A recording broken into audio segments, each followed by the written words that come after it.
ഈ ഒരു വാർത്ത നിങ്ങളിൽ ചിലരെങ്കിലും കണ്ടിട്ടുണ്ടാകും. ഷാർക്ക് ടാങ്ക് ഇന്ത്യ സീസൺ 5 വന്നൊരു സ്റ്റാർട്ടപ്പ് ഫൗണ്ടറാണ്. അദ്ദേഹം കഴിഞ്ഞ 10 വർഷം കൊണ്ട് ക്രെഡിറ്റ് കാർഡ് റിവാർഡ് പോയിന്റ് ഉപയോഗിച്ച് ഏകദേശം 430ഓളം ഫ്ലൈറ്റുകൾ ബുക്ക് ചെയ്തു. അതിൽ 80ഓളം ഇൻ്റർനാഷണൽ ഫ്ലൈറ്റുകൾ ഇൻക്ലൂഡഡ് ആണ്. പിന്നെ 100ലധികം ഹോട്ടലുകൾ ബുക്ക് ചെയ്തു. അതുപോലെ തന്നെ 15 ലക്ഷത്തിലധികം വരുന്ന ജ്വല്ലറീസും പർച്ചേസ് ചെയ്തു. അദ്ദേഹത്തിൻ്റെ ഒരു ക്രെഡിറ്റ് കാർഡ് ജേർണിയാണ് കഴിഞ്ഞ 10 വർഷത്തേത്. ഇത് കേൾക്കുന്ന സമയത്ത് പലർക്കും തള്ളാണ്, ഇത് പോസിബിൾ അല്ല എന്നൊക്കെ പലരും തിങ്ക് ചെയ്യുന്നുണ്ടാകും. പക്ഷേ അത് പോസിബിൾ ആണ്. ആക്ച്വലി നമുക്ക് ഇതുപോലുള്ള പല സ്റ്റോറീസും കാണാനായിട്ട് സാധിക്കും. പല ആളുകളും ഈ പറഞ്ഞ രീതിയിൽ ക്രെഡിറ്റ് കാർഡിൽ റിവാർഡ് പോയിന്റ് റെഡീം ചെയ്ത് സൗജന്യമായിട്ട് യാത്രകളൊക്കെ ചെയ്യുന്നുണ്ട്. നമ്മൾ തന്നെ നമ്മുടെ കമ്മ്യൂണിറ്റി ടാബിൽ ഇതുമായി ബന്ധപ്പെട്ട് പല പോസ്റ്റുകളും ചെയ്തിട്ടുണ്ട്. 2 കപ്പിൾസ് ആഫ്രിക്കയിൽ ഫ്രീ ആയിട്ട് ക്രെഡിറ്റ് കാർഡ് റിവാർഡ് പോയിന്റ് ഉപയോഗിച്ച് ട്രാവൽ ചെയ്തതിനെ പറ്റിയും അങ്ങനെ നിരവധി സ്റ്റോറീസ് നമ്മൾ തന്നെ ഷെയർ ചെയ്തിട്ടുണ്ട്. ഇങ്ങനെ ട്രാവൽ ചെയ്യുന്ന നിരവധി ആളുകളുണ്ട്. പക്ഷേ വലിയ വ്യത്യാസം വരുന്നത് അവരുപയോഗിക്കുന്ന ക്രെഡിറ്റ് കാർഡ് വേരിയന്റിലും അതുപോലെ തന്നെ അവരുടെ സ്പെൻഡിങ് എമൗണ്ടിൽ വരെയും. അവരുപയോഗിക്കുന്നത് പ്രീമിയം വേരിയന്റ് ക്രെഡിറ്റ് കാർഡുകളായിരിക്കും. പിന്നെ സ്പെൻഡിങ് എമൗണ്ടിലേക്ക് വരുന്ന സമയത്ത് നോർമലി ഒരു യൂസർ 10,000 രൂപ മുതൽ 30,000 രൂപ വരെ ആയിരിക്കും ആവറേജ് ഒരു സ്പെൻഡ് ചെയ്യുന്നത്. പക്ഷേ ഇത്തരത്തിലുള്ള ആളുകൾ സ്പെൻഡ് ചെയ്യുന്നത് ഒരു 2-3 ലാഖൊക്കെ ആയിരിക്കും ആവറേജ് സ്പെൻഡ് ചെയ്യുന്നത്. ഇപ്പോൾ ഒരു വാർത്തയിൽ വന്ന ഷാർക്ക് ടാങ്ക് ഇന്ത്യ സീസൺ 5 വന്ന ഒരു സ്റ്റാർട്ടപ്പ് ഫൗണ്ടർ പറഞ്ഞത് അദ്ദേഹത്തിന്റെ ഫാമിലി എക്സ്പെൻസ് ഒക്കെ റൂട്ട് ചെയ്യുന്നത് അദ്ദേഹത്തിന്റെ ക്രെഡിറ്റ് കാർഡുകൾ വഴിയാണ്. അത് ഉപയോഗിച്ചാണ് എല്ലാ സ്പെൻഡിങ്ങുകളും മാനേജ് ചെയ്യുന്നത്. അദ്ദേഹത്തിന്റെ ഒരു എക്സ്പെൻസ് പറഞ്ഞത് 25 ലാഖ് മുതൽ 30 ലാഖ് വരെയാണ്. അദ്ദേഹം ഓൺ ചെയ്യുന്നത് 15 ക്രെഡിറ്റ് കാർഡുകളാണെന്നാണ് ആ ഒരു എപ്പിസോഡിൽ പറഞ്ഞത്. സോ അത്രയും വലിയ എമൗണ്ട് സ്പെൻഡ് ചെയ്താണ് അദ്ദേഹം ഈ പറഞ്ഞ ബെനിഫിറ്റും കാര്യങ്ങളൊക്കെ കഴിഞ്ഞ 10 വർഷം കൊണ്ട് എൻജോയ് ചെയ്തത്. എന്തായാലും ക്രെഡിറ്റ് കാർഡിൽ റിവാർഡ് ബെനിഫിറ്റും കാര്യങ്ങളൊക്കെ ഉപയോഗിച്ച് നമുക്ക് സൗജന്യമായിട്ട് യാത്ര ചെയ്യാനായിട്ട് സാധിക്കും. അത് പോസിബിൾ ആണ്.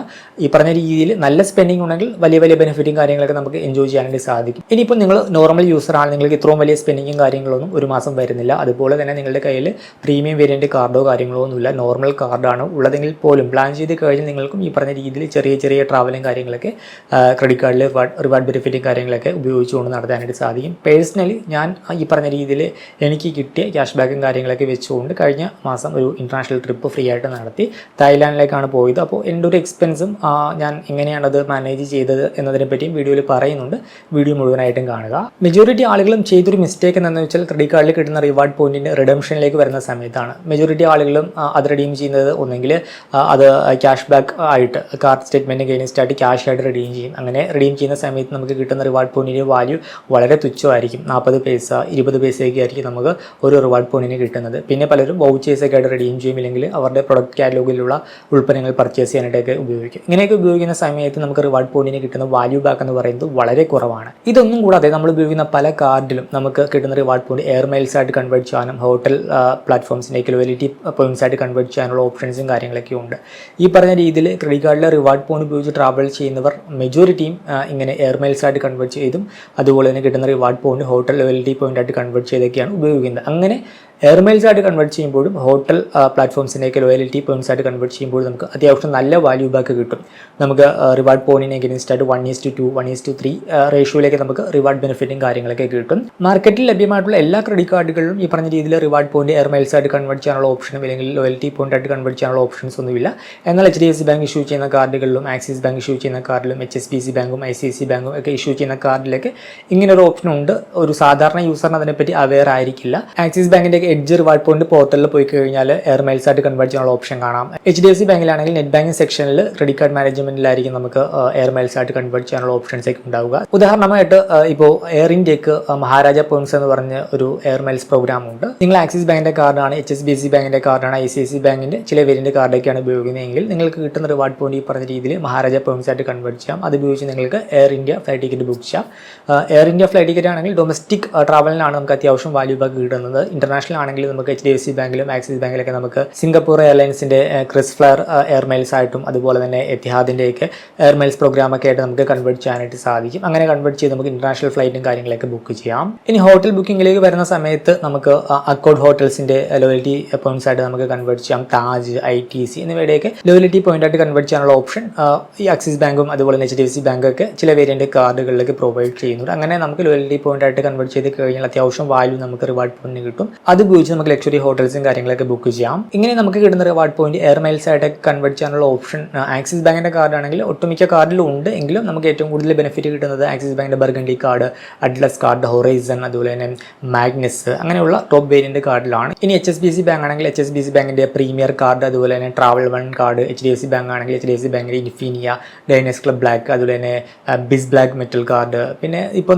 ഞാനൊക്കെ ഉപയോഗിക്കുന്ന റിഗാലിയ കാർഡിന്റെ പോയിന്റ്സും ഈ പറഞ്ഞ രീതിയിൽ നമുക്ക് എയർ മൈൽസ് ആയിട്ടൊക്കെ കൺവേർട്ട് ചെയ്യാനുള്ള ഓപ്ഷൻ ഉണ്ട്. പക്ഷേ റിഗാലിയ കാർഡിലേക്കൊക്കെ വരുന്ന സമയത്ത് നമുക്ക് വാല്യൂ ബാക്ക് ഇൻഫിനിയായിട്ടൊക്കെ കമ്പയർ ചെയ്യുമ്പോൾ കുറവായിരിക്കും. ഇൻഫിനിയ വേരിയൻറ്റ് അതുപോലെ തന്നെ ഡൈനസ് ക്ലബ് ബ്ലാക്ക് പോലുള്ള പ്രീമിയം വേരിയൻ്റ് ആണെങ്കിൽ നമുക്ക് എയർ മൈൽസ് ആയിട്ടൊക്കെ കൺവേർട്ട് ചെയ്യുമ്പോൾ നമുക്ക് കൂടുതൽ ബെനിഫിറ്റ് കിട്ടും റിവാർഡ് പോയിന്റിന്. ഇങ്ങനെ എയർ മൈൽസ് ആയിട്ട് കൺവേർട്ട് ചെയ്യുന്നതും അതുപോലെ തന്നെ ഹോട്ടൽ ബുക്കിങ്ങിന് വേണ്ടിയുള്ള ലോയൽറ്റി പോയിന്റ്സ് ആയിട്ടൊക്കെ കൺവേർട്ട് ചെയ്യുന്നത് ഒരു വൈഡ് ടോപ്പിക്കാണ്. അതിനെപ്പറ്റി നമ്മളൊരു സെപ്പറേറ്റ് വീഡിയോ തന്നെ ചെയ്യാം. സോ നമ്മൾ യൂസ് ചെയ്യുന്ന കാർഡ് മനസ്സിലാക്കി അതിനെ എയർ മൈൽസ് ആയിട്ട് കൺവേർട്ട് ചെയ്യാനുള്ള ഓപ്ഷൻ അതുപോലെ തന്നെ ഹോട്ടൽ ലോയൽറ്റി പോയിന്റ്സ് ആയിട്ടൊക്കെ കൺവേർട്ട് ചെയ്യാനുള്ള ഓപ്ഷൻ ഉണ്ടോ എന്ന് മനസ്സിലാക്കി അതിലേക്കൊക്കെ കൺവേർട്ട് ചെയ്ത് കഴിഞ്ഞാൽ നമുക്ക് റിവാർഡ് പോയിന്റിന് മാക്സിമം വാല്യൂ ബാക്ക് കിട്ടും. നമ്മൾ സാധാരണ വൗച്ചേഴ്സ് ഒക്കെ ആയിട്ട് കൺവേർട്ട് ചെയ്ത് കഴിഞ്ഞാൽ നമുക്ക് കിട്ടുന്ന വാല്യൂ വളരെ കുറവായിരിക്കും. ഇനി നിങ്ങൾക്ക് അത്ര വലിയ സ്പെൻഡിങ്ങോ കാര്യങ്ങളോ ഒന്നുമില്ല, സാധാരണ വേരിയൻറ്റ് കാർഡൊക്കെയാണ് ഉപയോഗിക്കുന്നതെങ്കിൽ അതിലും ഇങ്ങനെയുള്ള കുറച്ച് ഓപ്ഷൻസ് ഒക്കെ കാണും. ഇപ്പോൾ ടാറ്റാനിയോ ഇൻഫിനിറ്റി വേരിയൻറ്റ് കാർഡാണെങ്കിൽ നമുക്ക് ന്യൂ കോയിൻസ് കിട്ടും. ഒരു ന്യൂ കോയിൻ എന്ന് പറയുന്നത് 1 രൂപയാണ്. അപ്പോൾ ടാറ്റാനിയോ ആപ്പ് വഴി നമുക്ക് ആ കോയിൻ ഉപയോഗിച്ച് നമുക്ക് എയർ ഇന്ത്യയുടെ ഫ്ലൈറ്റും കാര്യങ്ങളൊക്കെ ബുക്ക് ചെയ്യാം. അതുപോലെ തന്നെ നമുക്ക് ITC ഹോട്ടൽസ് അതിന് വേണ്ടി അത് ഉപയോഗിക്കാം. അതേപോലെ തന്നെ താജ് ഗ്രൂപ്പിന് ഹോട്ടൽസ് ബുക്ക് ചെയ്യാനായിട്ട് ഉപയോഗിക്കാം. അപ്പോൾ അങ്ങനെയുള്ള രീതിയിൽ നമുക്ക് ഈസി ആയിട്ട്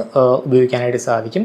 ആ പോയിന്റ് ഒന്നും നമുക്ക് എയർ മൈൽസ് ആയിട്ടൊന്നും കൺവേർട്ട് ചെയ്യാനായിട്ട് സാധിക്കില്ല. അതാ പറഞ്ഞ എല്ലാ കാർഡിലും ഇതൊന്നും അവൈലബിൾ അല്ല. പിന്നെ HDFC ബാങ്കിൻ്റെ നോർമൽ വേരിയൻറ്റ് മറ്റു ക്രെഡിറ്റ് കാർഡുകളൊക്കെ ആണെങ്കിൽ നമുക്ക് സ്മാർട്ട് ബൈ പ്ലാറ്റ്ഫോം ഉണ്ട്. അതിൽ നമുക്ക് ഹോട്ടൽ ടിക്കറ്റും ഫ്ലൈറ്റ് ടിക്കറ്റൊക്കെ ബുക്ക് ചെയ്യാനുള്ള ഓപ്ഷനുണ്ട്. സാധാരണ സ്റ്റേറ്റ്മെന്റിന് എഗെയിൻസ്റ്റ് ആയിട്ട് റിഡീം ചെയ്യുന്നതിനേക്കാൾ ബെറ്റർ വാല്യൂ ഫ്ലൈറ്റ് ടിക്കറ്റും ഹോട്ടൽ ടിക്കറ്റൊക്കെ ബുക്ക് ചെയ്യാനായിട്ട് ഉപയോഗിക്കുമ്പോൾ കിട്ടും. പക്ഷേ നമുക്ക് ഇപ്പോൾ നിലവിൽ കംപ്ലീറ്റ് എമൗണ്ടിന് എഗെയിൻസ്റ്റ് ആയിട്ട് റിഡീം ചെയ്യാനായിട്ട് സാധിക്കില്ല. 70% വരെ പോയിന്റ് ഉപയോഗിച്ച് പേ ചെയ്യാം. ബാക്കി നമ്മൾ കാർഡ് ഉപയോഗിച്ച് പേയ്മെൻറ്റ് ചെയ്താൽ മതിയാകും.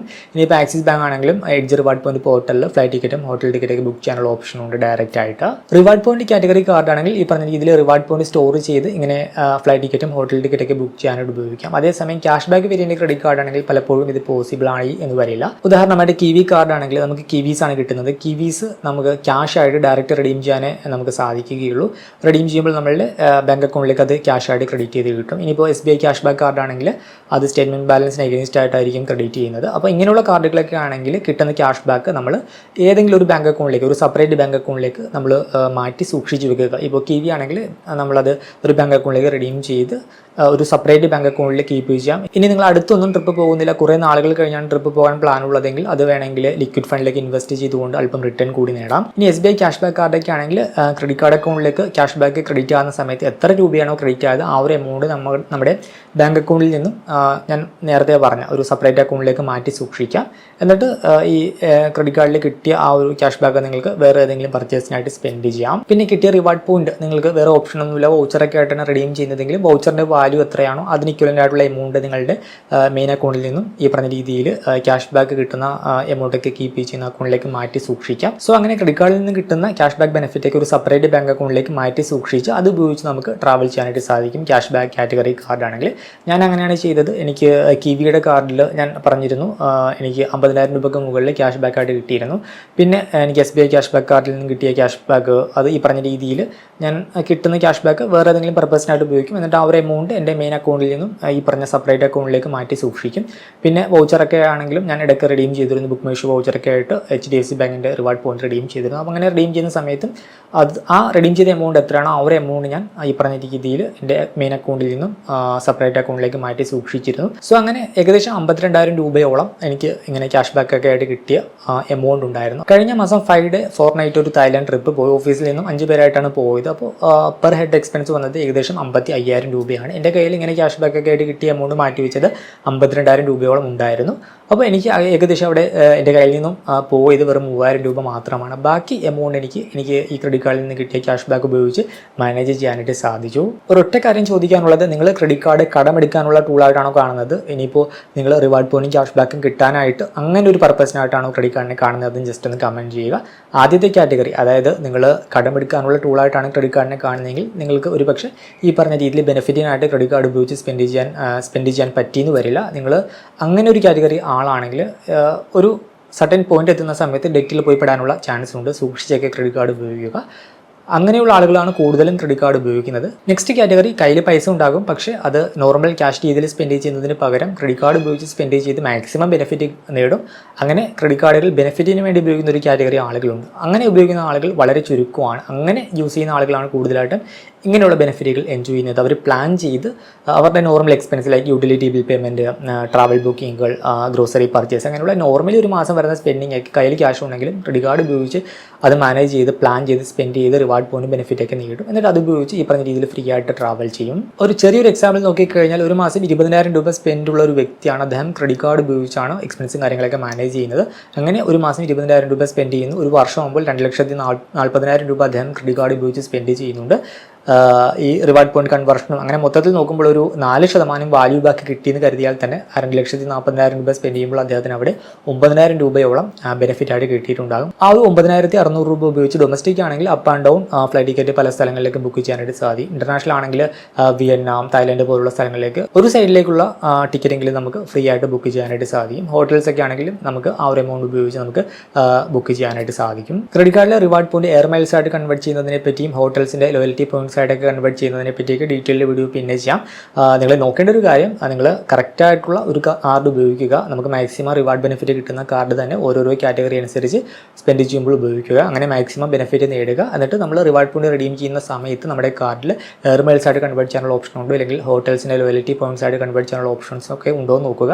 അങ്ങനെ നമുക്ക് മാക്സിമം വാല്യൂ തരുന്ന ബെനിഫിറ്റ് ഉപയോഗിച്ച് റിവാർഡ് പോയിന്റ് റിഡീം ചെയ്യുക. ഇങ്ങനെ 1-2 കാര്യങ്ങൾ ശ്രദ്ധിച്ചാൽ മതിയാകും. ഇതാണ് എയർ ഇന്ത്യയുടെ വെബ്സൈറ്റിൽ നമുക്ക് പോയിന്റ് കൺവേർഷൻ ഒരു സെപ്പറേറ്റ് പേജ് ഉണ്ട്. ഇതുപോലെ മിക്ക എയർലൈൻസിനും നമുക്ക് എയർ മൈൽസ് ആയിട്ട് കൺവേർട്ട് ചെയ്യാനുള്ള ഓപ്ഷൻസും കാര്യങ്ങളൊക്കെ കാണാനായിട്ട് സാധിക്കും. ഇപ്പോൾ എയർ ഇന്ത്യയിൽ നമുക്ക് HSBC ബാങ്കിൻ്റെ ചില കാർഡ് വേരിയൻറ്റുകൾ അതൊക്കെ ഇവിടെ നോക്കിക്കഴിഞ്ഞാൽ കാണാം. HSBC premier, HSBC travel 1, HSBC platinum, reward ratio 1:1, 2:1 അതൊക്കെ വ്യക്തമായിട്ട് കൊടുത്തിട്ടുണ്ട്. ആക്സിസ് ബാങ്ക് ആണെങ്കിൽ ആക്സിസ് ബാങ്കിൻ്റെ എഡ്ജ് റിവാർഡ് പോയിന്റ് കൺവേർട്ട് ചെയ്യാം. കാർഡ് ടൈപ്പ് അതുപോലെ തന്നെ റിവാർഡ് പോയിന്റിൻ്റെ റേഷ്യോ ഒക്കെ കൊടുത്തിട്ടുണ്ട്. ഈ കാണുന്ന കാർഡുകൾ കൂടാതെ അതർ എലിജിബിൾ കാർഡ് നോക്കിക്കഴിഞ്ഞാൽ മിക്ക കാർഡും അവൈലബിൾ ആണ്. പക്ഷേ അതിൻ്റെ റിവാർഡ് റേറ്റിലൊക്കെ ചെറിയ വ്യത്യാസങ്ങളും കാര്യങ്ങളൊക്കെ വരാം. പിന്നെ SBI കാർഡ്സിൻ്റെ മൈൽസ് കാർഡ്, ICICI ബാങ്കിൻ്റെ ചില കാർഡ് വേരിയൻറ്റ് വരുന്നുണ്ട്. Emerald private metal card, times black ICICI bank credit card, പിന്നെ അതർ എലിജിബിൾ ഡെബിറ്റ് കാർഡും ക്രെഡിറ്റ് കാർഡും വരുന്നുണ്ട്. അതിൻ്റെ റിവാർഡ് പോയിൻറ്റിൻ്റെ റേഷ്യോയും കാര്യങ്ങളൊക്കെ ഇവിടെ കൊടുത്തിട്ടുണ്ട്. അപ്പോൾ അതെങ്ങനെ ആണ് കൺവേർട്ട് ചെയ്യേണ്ടത്, എത്ര ദിവസത്തിനുള്ളിൽ ക്രെഡിറ്റ് ആകും, അതിൻ്റെ ടേംസ് ആൻഡ് കണ്ടീഷനും കാര്യങ്ങളൊക്കെ ഈ ഒരു പേജിൽ വ്യക്തമായിട്ട് കൊടുക്കും. ഇതാണ് ആക്സിസ് ബാങ്കിൻ്റെ ട്രാവൽ എഡ്ജ് എന്ന് പറയുന്ന പോർട്ടൽ. ഇവിടെ നമുക്ക് പോയിൻറ്റ്സ് മൈൽസ് ട്രാൻസ്ഫർ എന്ന് പറയുന്ന ഓപ്ഷൻ കാണാം. നമുക്ക് ഫ്ലൈറ്റ് പാർട്ണർ എത്തിഹാദ് ഉണ്ട്, ജപ്പാൻ എയർലൈൻ ഉണ്ട്, frequent flyer, Qatar Airways, Kris flyer, Spice Club, കുറേ അധികം ഓപ്ഷൻസ് നമുക്ക് അവൈലബിൾ ആണ്. അതുപോലെ തന്നെ നമുക്ക് hotel partner, Marriott Bonvoy, Orchid Rewards, അതുപോലെ തന്നെ റാഡിസൺ റിവാർഡ്സ്. അപ്പോൾ ഈ കാണുന്ന ബ്രാൻഡ്സിൻ്റെയൊക്കെ ലോയൽറ്റി പ്രോഗ്രാംസിലേക്ക് നമുക്ക് കൺവേർട്ട് ചെയ്യാം. ഈ ഒരു വീഡിയോ ഇഷ്ടമാണെന്ന് കരുതുന്നു. മറ്റൊരു വീഡിയോയിൽ മറ്റൊരു ടോപ്പിക്കുമായി കണ്ടുമുട്ടാമെന്ന പ്രതീക്ഷയോട് കൂടി